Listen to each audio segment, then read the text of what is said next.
Good morning and welcome to Exploring Glorantha. It's good to be here. It's our first Exploring Glorantha of 2026. I am here with the published Gloranthan author and Lancor my Rune Lord, Evan. Evan, welcome to our show about Exploring Glorantha. How are you doing this morning? I'm doing good. Thank you so much. Always glad to be here talking with you me too. about Glorantha. And to everybody who is cold, welcome. It is we were playing our Gods of the Forbidden North game last night, and it definitely felt thematic to be playing Gods of the Forbidden North last night. But we did discover that as cold as it was here in Texas, it was 40 degrees warmer than it was in Detroit, where one of our players was playing from. So, awesome! Welcome, Chris. Good to see you, and Jason. Is his well? I appreciate that. I guess I'm his favorite Isri's priest, and you're his favorite sage.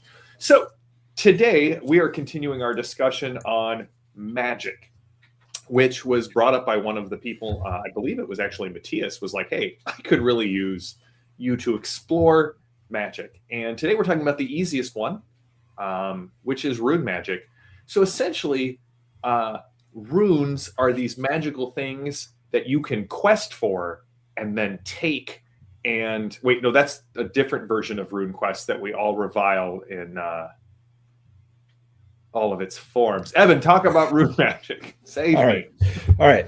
Well, the runes are, the principles that structure the Gloranthan universe. They were possessed by the members of the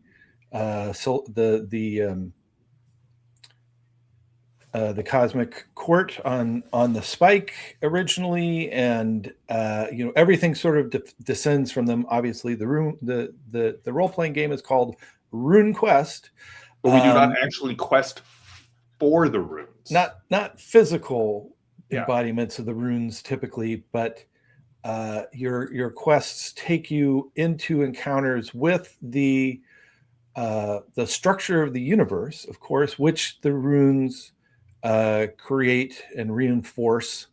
So Rune Magic, the power of the gods is defined by their relationship to the runes, and mortals' experience of the gods is sort of mediated by their resonance, their own relationship with the runes, the cosmic forces, and when those are in alignment and you have devoted yourself to a deity, then some of the god's power can come to you. And this is the way that the gods, who are locked away in God time by the cosmic compromise, can manifest in time. It is through the acts of mortals.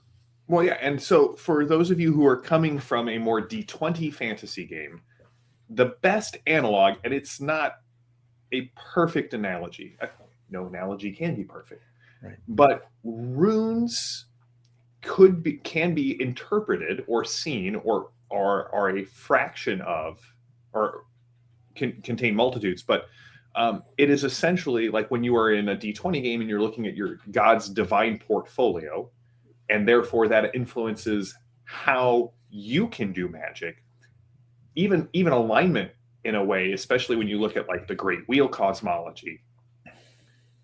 That's a good stepping stone in understanding how important runes are and how they relate to sort of the ontological fundamental building blocks of the metaphysical reality of Glorantha. I realize I just tossed a bunch of high-level philosophical terms on there, but what I mean by that is if you look at a D20 game, especially the older ones,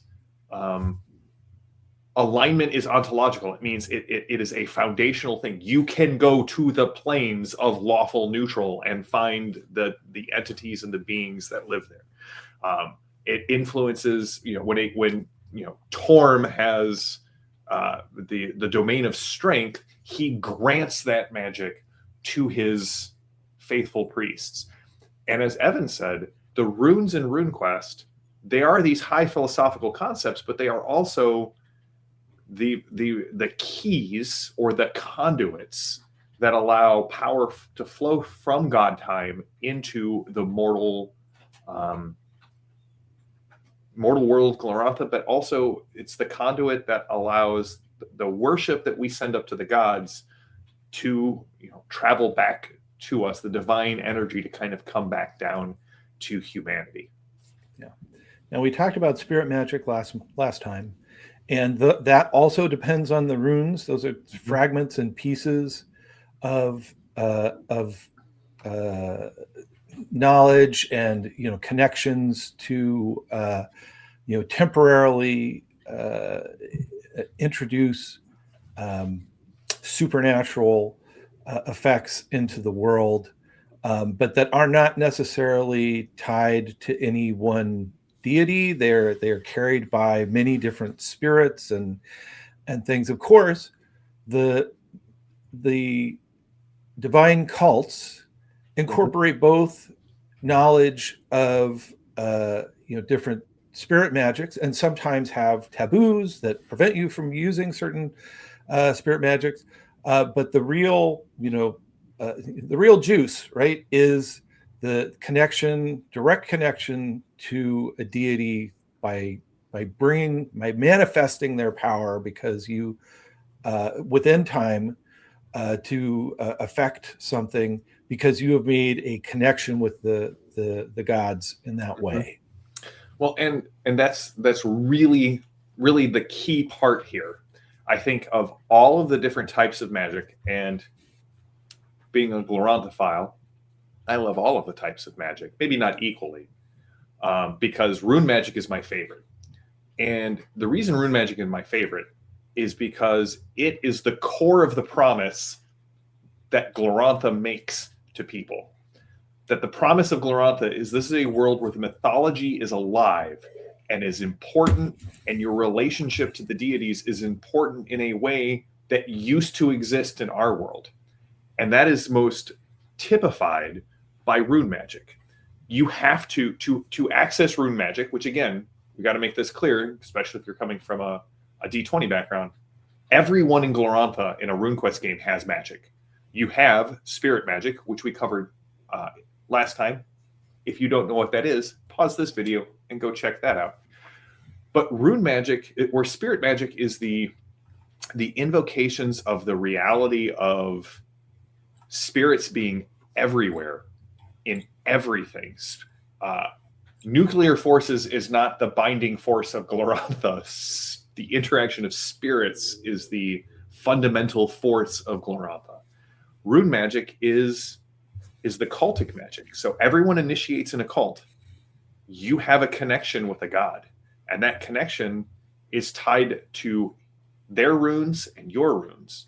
And so you get 3 Rune Magic points to start as a character in RuneQuest Glorantha, and your Rune Magic spells cost those points. And the main way you get them back is by going to temple, going to shrines on holy days, and sacrificing of yourself to recharge your rune points. And the other brilliant thing, sorry, I'm going to go on a metaphysical tear here, Evan. I feel bad because Evan's job is to produce these amazing outlines that we have, which I need to upload the last two to patrons. Don't think I haven't forgot. Well, I mean, I did forget, but I'm remembering right now. My job is to corral some of the outlines, but then unfortunately, I am the Isseries person, so then I go off on my own tears, and that means you get to experience less of Evan's outline. But I mean, this is what I love. There is a relationship with the deity, because the only way to get new rune points is to sacrifice your own power in a act of sacrifice to this deity. And the thing is, if you've played RuneQuest, raising your power is very difficult, and it's also the basis for your practical spirit magic. And so the idea of to get more divine energies in your life, you have to actually cripple or give up, sacrifice part of your current power in order to get this. This is the relationship between the divine and humanity that we understood kind of in the Bronze Age. And so, well done. This has always been one of my favorite runes or rules in RuneQuest. So, well, Evan, how does one receive Rune Magic? Yeah. Well, so like you said, it's through sacrifice, and in the game terms, you are sacrificing 1 point of power to get 1 rune point. Now, in ye olden days, in what you can read in RuneQuest Classic, it was a little bit more constrained, because you were actually sacrificing for a specific spell, and if you were an initiate, those were always going to be 1-use spells. So it was a pretty big deal, although they would convert to reusable if you made rune level. They evaluated that in RuneQuest Glorantha, I think in a positive way. I mean, why have the coolest magic system and then say, oh, but you have to like either start super powered, or you have to play for months and months in order to be able to really do it. It reinforces, I think, better the sense of the world, in that this connection to the divine is very widespread. Now, your farmer is probably not going to be so typically sacrificing for lightning bolt. Instead, they're going to be investing in learning the divine magic that influences their crops and the local weather and things, if they're Orlanthi, etc. But I think so it's sacrifice. You get a reusable pool if we're talking in the game system terms. The pool is rechargeable, but it recharges slowly. It's not like, oh, we take a long rest and I get my rune points back. No, it's probably seasonally. Yeah, I was going to say it's seasonal. Like you get those three rune points that you have at the start of your character. That's per season, right? And that should also typically. Now let's not forget that the needs of the game. There may be I think the game master can be very inventive of maybe there are shortcuts sometimes that so sometimes you need to loosen up, and it's like, oh, we need to move it around, move it along, and it's fair that hey, maybe you found you rehabilitate a hidden shrine, and you get a little bit back in the middle of the adventure or something like that. I think I would encourage those sorts of creative shortcuts, but the default is that this is a limited resource. On the other hand, your god wants to manifest in the world, and so if you spend like all season and never use your rune points because you're saving them up for like the really big thing, you are actually not being a very good worshiper, because the more you manifest the deity, the better you are. You're bringing them beyond the barrier of time to actually have an impact on the world, which is something that the deity craves. Well, and Jason's been making great comments in here, right? Like the idea that rune spells are also echoes of the gods. 100%. When you reenact or connect with your deity by reenacting symbolically their myths, that is another point where you could gain rune points. And then Jason does bring up a good point. Yes, there is a reason why the weekly calendar is laid out the way it is, because there are liturgical services, if you will, holy days on a weekly basis that are not like the high holy days. You may be at a shrine as opposed to a temple. It may be just a weekly holy day. But GMs, you can say, well, hey, if you need that rune point, it is water day. Go tell me how your character is going and making an appropriate sacrifice to get that rune point back. Yeah. And that's using your magical skills to maybe define out a temporary place of worship. Again, it doesn't necessarily just happen anywhere, but many of the gods have connections to specific landscape types as well as specific landmarks, etc. So this is another way to connect with the world. You don't necessarily have to incorporate this. You might think, gosh, I have to know the whole geography and everything and always be looking at a map. No, but at an appropriate time, it might be good to connect your players in this way, and to make a critical sort of recharge something more meaningful than just pulling up to the gas pump, so to speak. Mm-hmm. And then another point I definitely want to enlarge on Jason's comments, that when you are casting rune magic, you are not only manifesting the deity, and I think we can talk more about that, but I mean, in some ways you are momentarily becoming that deity within the world, and how that manifests is not specifically described. It's generally, it might be this, it might be that. And you look at the Red Book of Magic, or even the main rule book, they talk about, there might be a light, you might seem to grow in stature, but I think this is the thing to give to your players. It's like, how do you manifest Orlanth? How do you manifest Arnalda when you are casting this spell? What does it look like? What part of the myth are you connecting with?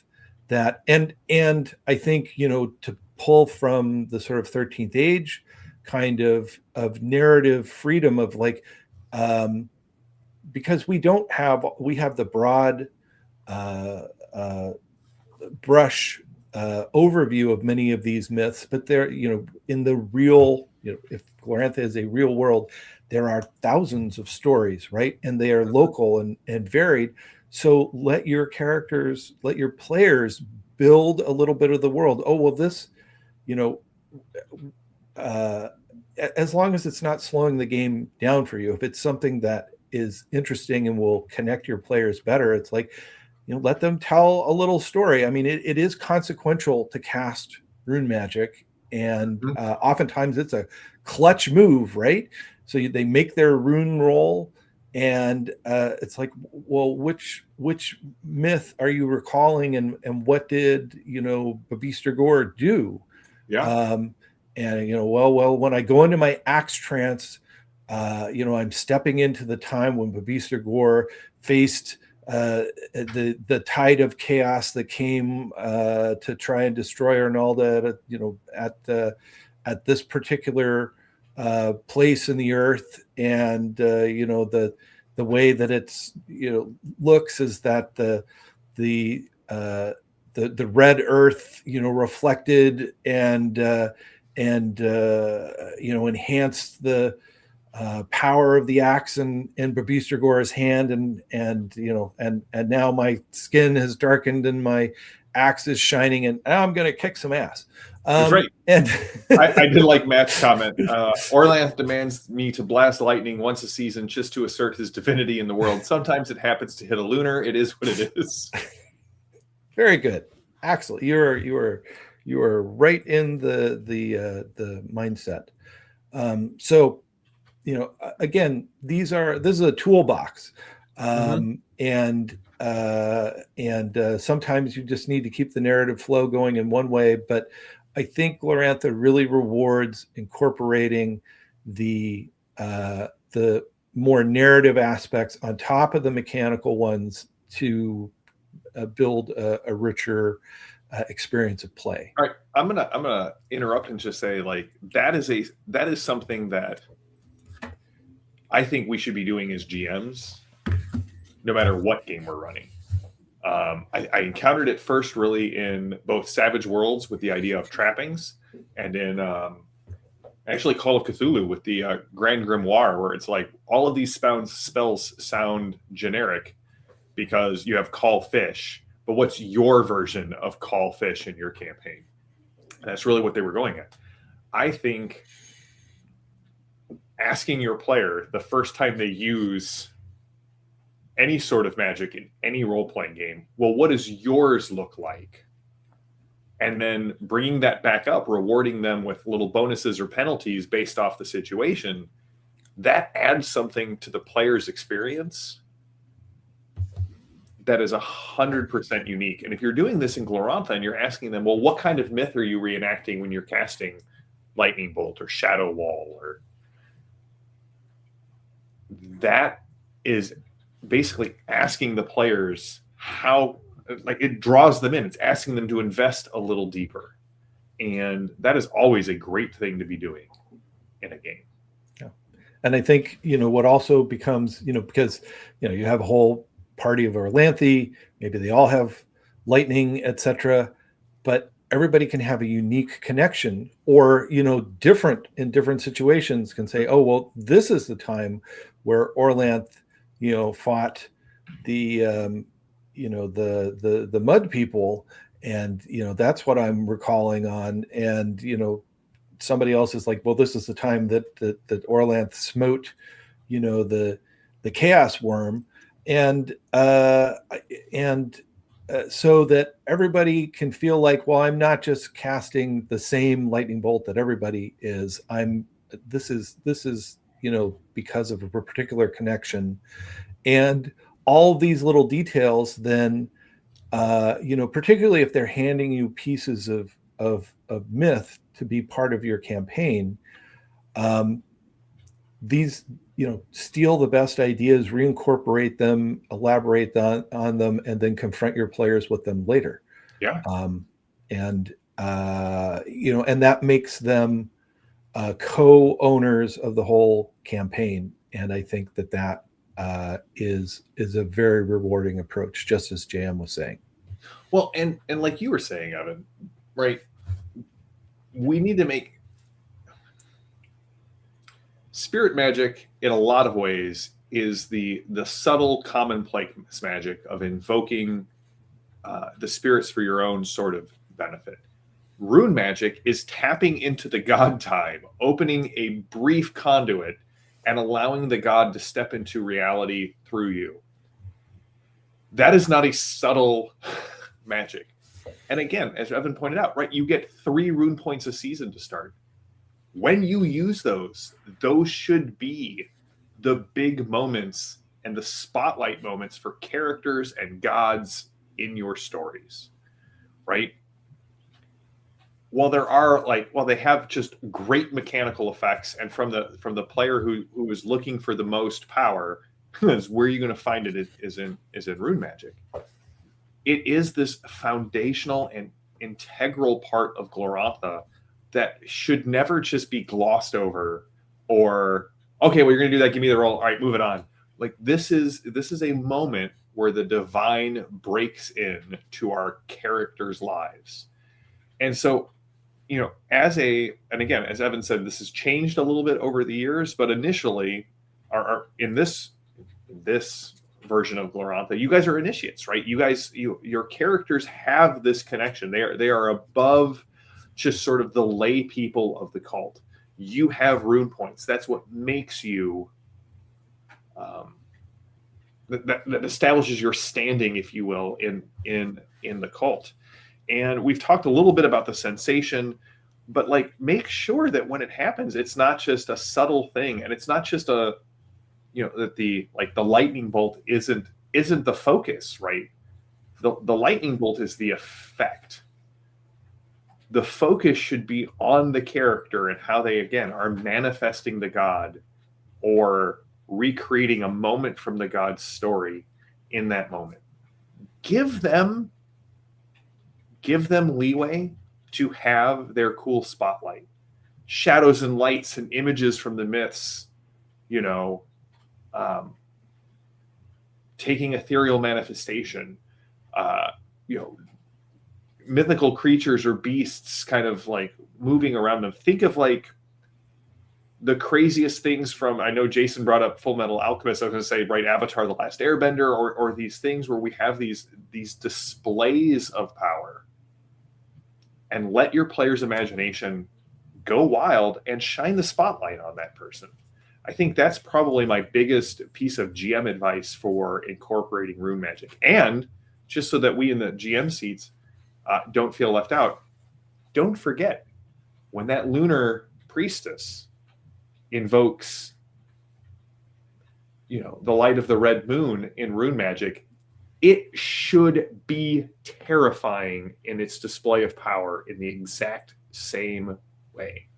Like, the terror of a lunar mage bringing down meteors is terrifying, but the display of power beforehand, that moment that the red goddess, is embodied in those college mages, that should be the moment.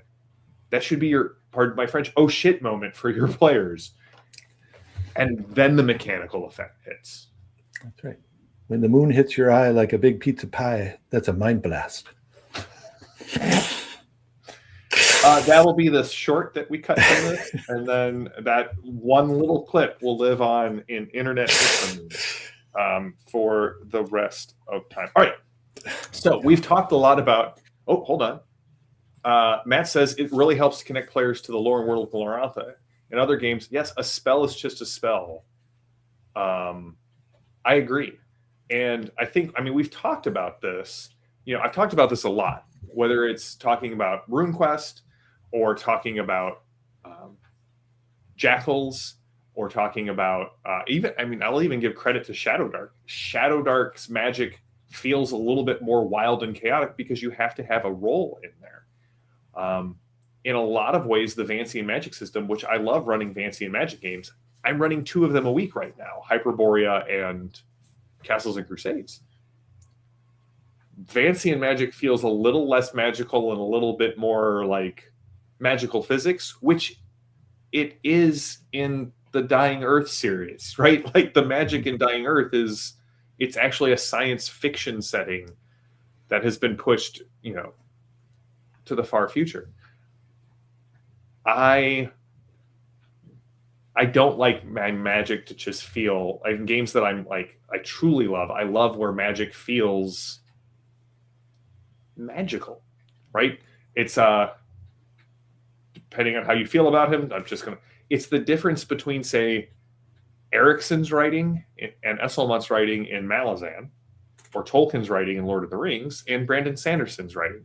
Brandon Sanderson's form of magic is very Vancian. It is a type of physics we don't yet understand, and that's kind of the joy of reading Sanderson. Gloranthan magic evokes wonder in the same way that the Warrens or Tolkien's Istari evoke wonder in us. The Nimbus was one of my favorite aspects of Mage the Awakening, which is the channeling of your DLT in RuneQuest. Yes, also Mage the Ascension is just, it evokes wonder. Yeah. All right.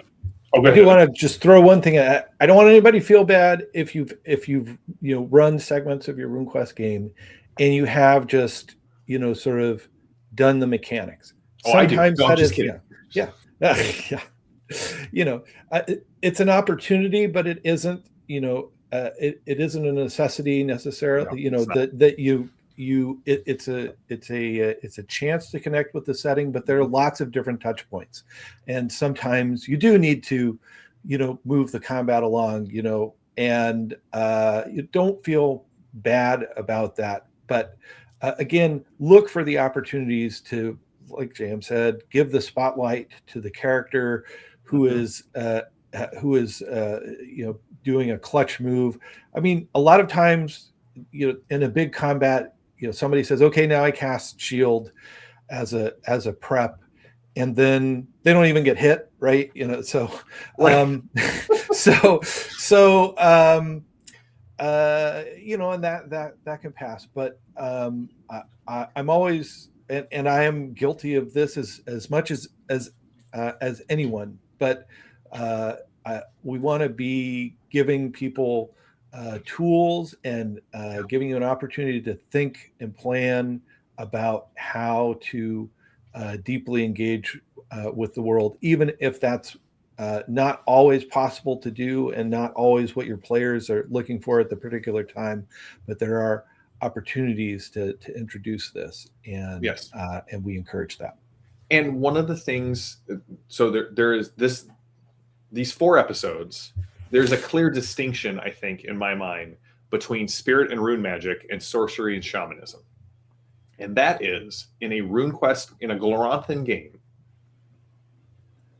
everyone has spirit and rune magic. There is no player decision on whether to have spirit and rune magic. If you're playing in Glorantha, you have these things. And so one of the goals that we had with these first 2 episodes, at least in my mind, was we want to give GMs and players tools for how to interact with these cornerstone parts of the setting, which is why we're focusing on the GM, like saying, hey, give your players spotlights, give them rope to like tell a story about the myth that they're in, because these are the things they're going to have to mechanically engage with adventure by adventure. When we get to sorcery and shamanism, I put a lot more of that on the players because that's a choice that you made. You chose to engage with these other rules. So I expect a lot more, of the player to be bringing that up and interacting with that. But these first 2 types of magic, in my mind, describing spirit magic and rune magic and making sure that the players have a framework for how those descriptions work is as important to me in RuneQuest as explaining how skill rolls work and describing their success or failures, or how combat works and describing the narrative around that. They are core mechanical parts of the game that everyone will engage with in every session of a Gloranthan game. That's how important this is in the scope of a RuneQuest and Gloranthan game. All right, let's talk mechanics. So, Rune Magic, again, unless generally they're passive, they last about 15 minutes and then go at about 160 meters. And mechanically, they're always about twice as strong as a spirit spell of the same thing, which basically means you need twice as much power to cancel out a rune magic spell than you do with a rune point. Rune magic is quick, it's fast, it goes off on strike rank 1, which also makes it really, really powerful. Because if you think about it, again, we should do an episode on strike ranks. I'm going to just sit back and let Evan describe them and how they work. Actually, I'll probably show off my cool strike rank tracker because that thing makes actually using strike ranks very easy at the table. But having something go off on strike rank 1 means that is the first thing that is happening in that round of combat. It is the spotlight moment, and then sort of defines everything else that is coming after that, right? Because we start on strike rank 1, we go to strike rank 12. And most people, if they don't have a weapon, are going on 4, 5, or 6. Like that's the base. Like that's as soon as they can act. So to have something that goes off immediately, that's a powerful aid, especially with how deadly RuneQuest combat can be. If you can get an offensive spell off on strike rank 1, you are turning the tide of the battle before anyone has a chance to react. And if you get a defensive spell off on strike rank 1, you are protected before anyone else has a chance to go. Yeah. Like everything in RuneQuest, it's a D100. You're rolling against the rune's affinity. So, right, Lightning Bolt, which has been our go-to example in the chat, you're most likely rolling against an air rune. Your Babista Gore Axe Murderess is probably rolling against the rune of Earth. So yeah, that's the way it works. If you succeed on your roll, you spend your rune play, spell goes off. If you are lucky enough to get a critical, your god is just like, that's my dude, that's my lady. No rune point expenditure. I'm just showing up because divine intervention happens in this world. Let's just not talk about what you do if you fumble. And one other thing in the common, so there's this body of spells called the common rune magic. Yes. That most, although not all, cults have access to. They're not proprietary, secrets of the cult. They're these common things that showed up apparently, in a lot of myths and a lot of magic, and can be done. And you get to use just your best rune to do it, right? You don't have to. You're not locked into a particular one. You might think, oh well, it should be a cult rune, but that's not the rule. And so let your player use their best rune to cast it.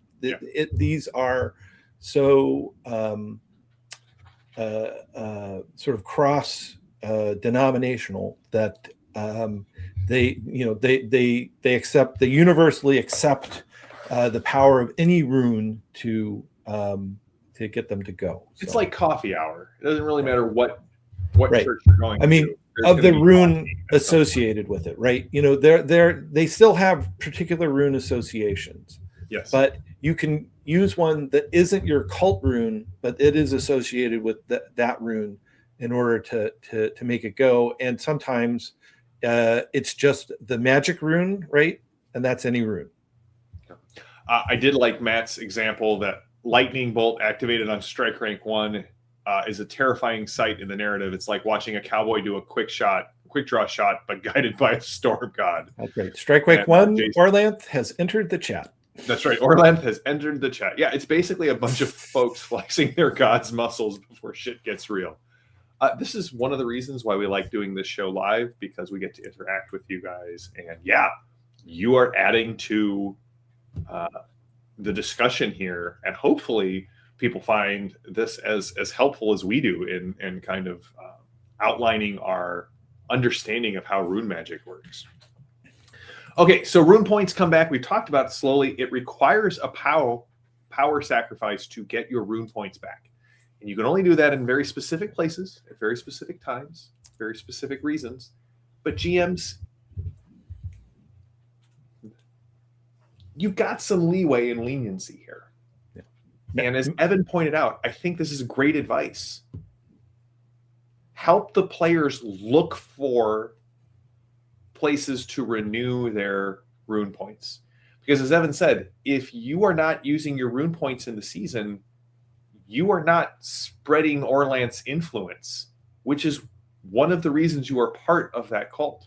Players should be looking for ways to use their rune points because they know that it may be difficult, but they're going to get an opportunity to replenish some. This is,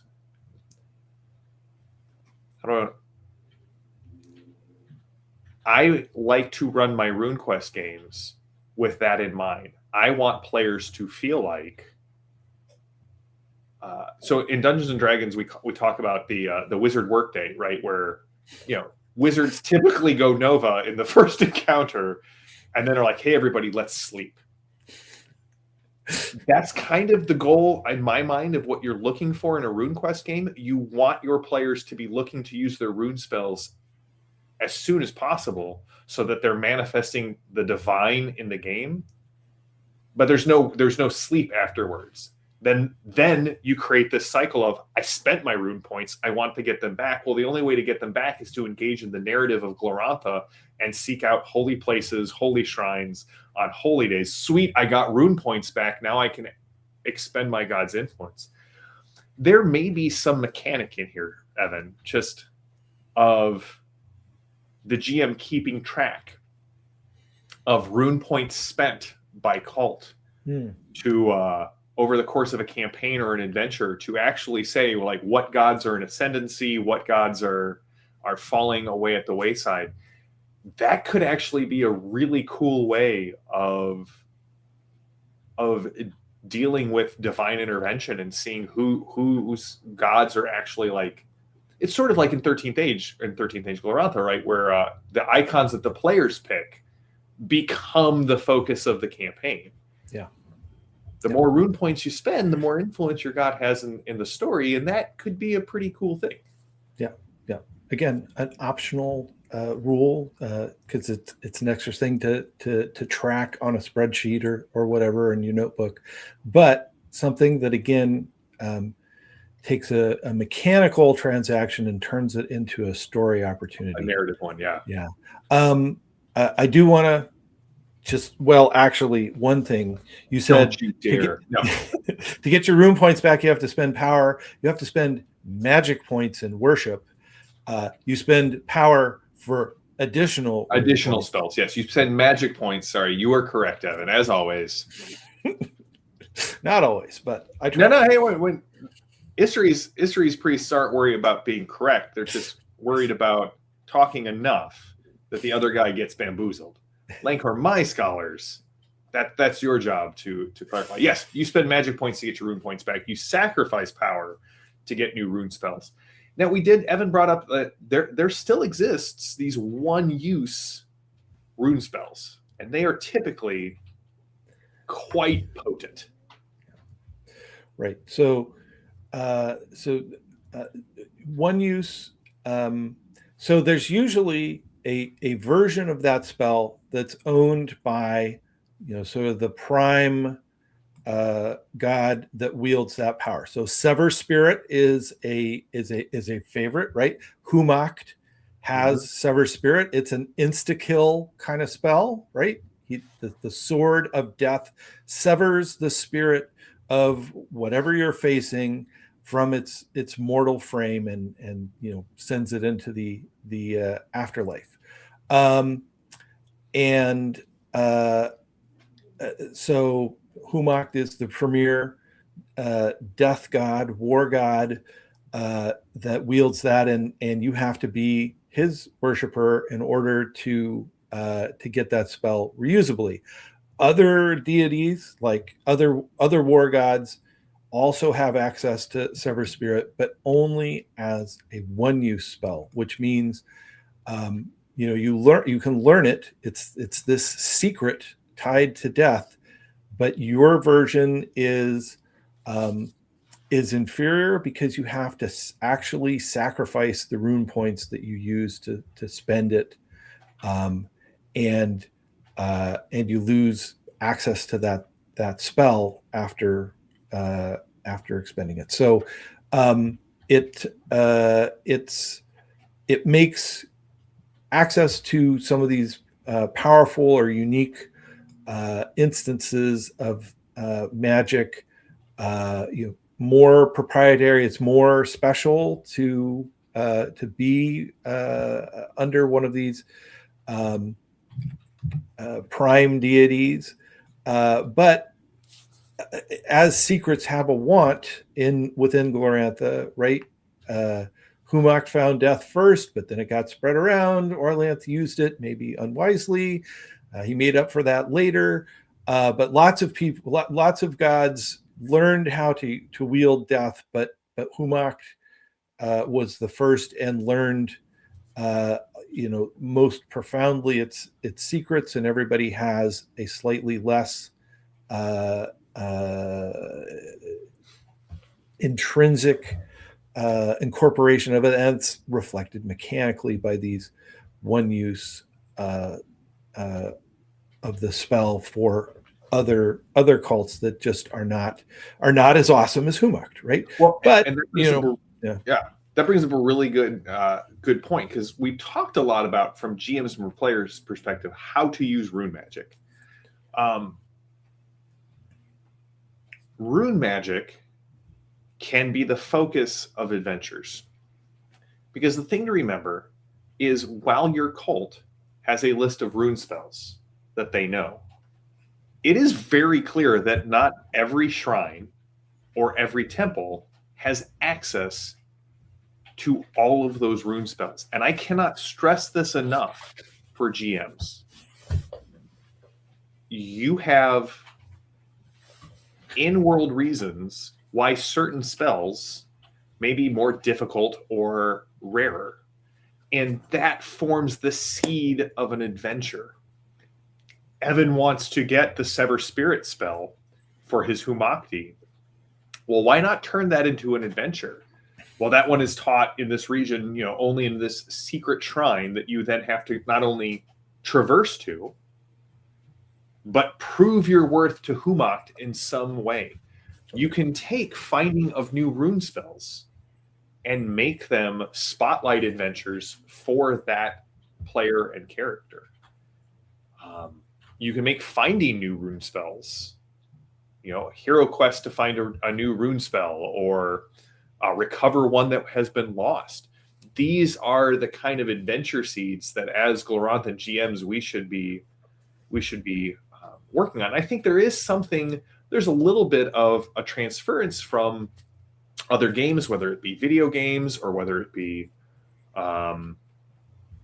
other role-playing games, where there's this idea, well, I have a spell list, I can learn anything off that spell list.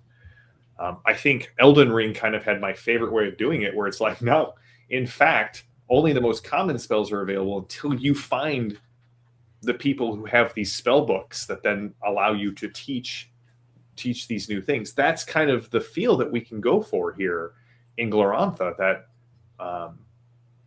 I use this in my RuneQuest game. There were several rune spells of Orlanth that my group wanted to find, and I'm like, well, you can only find them by talking to the storm speakers on the side of Caro Finn.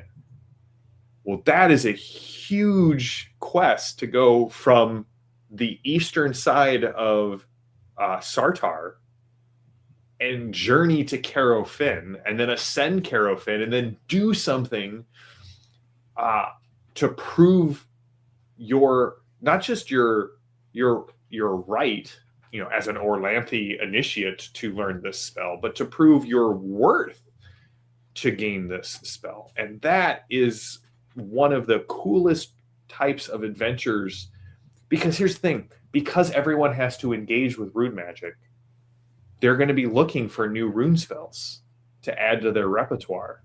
This is the way you can hook people in.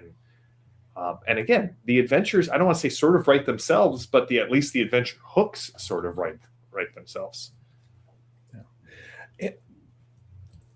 And you could also use it to sort of differentiate a little bit in societies too. Like in a more regimented and bureaucratic society like Endara Hapa, controlled by the Lunar Empire, they are a little bit more industrial, right? They have colleges of magic. Yeah. They have, whereas in Sartar, they have magical societies, and eventually Argrath innovates and creates these magical regiments. But this is an integration of figuring out how to put people from lots of different traditions into combinations. It's more artisanal, although it becomes, an important counterweight to the lunar colleges of magic. Whereas it's like, oh yeah, if you go to this place, like they got everything, because they and as a privilege of being a lunar citizen, oh yeah, you can walk into any, major temple of the red goddess and the seven mothers and whatnot. They have a whole complex, and it is like going to Divine Magic Costco. Mm-hmm. And it's a little bit more wild and woolly out in other parts of the world. You don't have to make it that way. There's no particular rule that says that, but you could, conceive of that as a function of the organizational properties of different societies. Jason, that's awesome. I don't know if you saw that comment, Evan. I see this. Yeah. His wife's character loves doing hero quests to find new spells. That's wonderful. Well, Evan, any final thoughts on Rune Magic before we sort of wrap up here for the month? Well, I think one of the things that is emphasized by that there are rules for creating new rune spells. It's another way to make the world your own. There are limits which tell us about the limits of the cosmos. 3-point rune spell is the top, right? Sever Spirit, Resurrection, and it's almost like, hey, the system won't take any more. You can't let any more of the god in than is reflected by 3 points. So if you're going to let somebody design a spell, and particularly like a 3-point spell is going to be very, very significant. And then generally you don't create things. You're doing something on a metaphysical plane, or you're creating energy like lightning, or inducing things like madness. But it's not like create food and water, right? You might be able to purify things, but you're not going to just make things appear out of nothing. So these are things it's good to look at that, even if you're never going to let your players, create new spells right off the bat, just to get a sense of how the Divine Magic interacts with the world. And maybe the spell that your players create, and you should put them through a lot of hoops to get there.